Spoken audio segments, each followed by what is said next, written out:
Good food, good life. Today, trip tayo, kain tayo sa labas. Di pala ako food vlogger.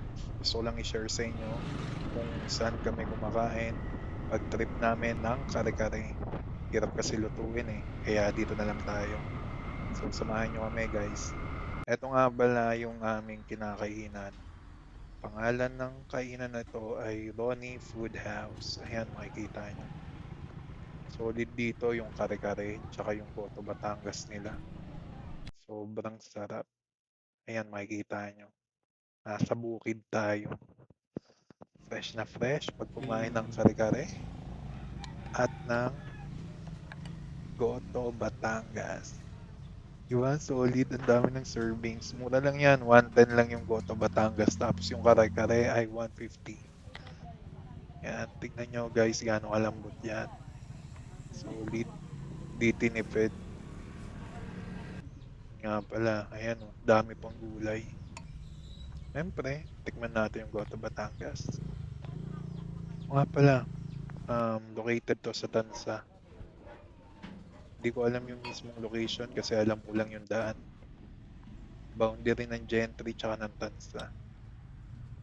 Cavite. So, yan. Tingnan nyo. Ang lambot. Pangas muna tayo. Lagyan natin ng bagoong And ang kanin. at tsaka ng talong at balat ng baka. Oo nga pala, may mga nagsabi. Ba't hindi pala ako nagbo-voice over? Saka tayo Ito na nga.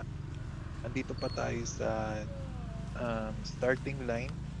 So, madami pa tayong tatahakin. At natututo pa lang tayo. Anyway, kung meron man kayong mga suggestion, open ako dyan. Hindi ko mamasamahin. Malay nyo, ito pa yung makatulong sa atin para mapaganda lalo yung pag-serve natin or pag-video natin. Ito na nga, palis na kami kasi tapos na kami kumain. Iwan ko na yung angkas ko. So, bye-bye. At libot tayo. Okay yung spot. Nasa gitna ng bukid. At sobrang ganda ng panahon ngayon kasi malamig. Today is Sunday. Good food, good life. Ingat ang lahat. Maligo para fresh na fresh. Kahit malamig. Tanggal sakit katawan na rin. O nga pala, kung gusto nyo puntahan yung spot, search nyo na lang Noni Food House. Ingat kayo at ingatan nyo rin ang inyong family. Thank you and bye-bye.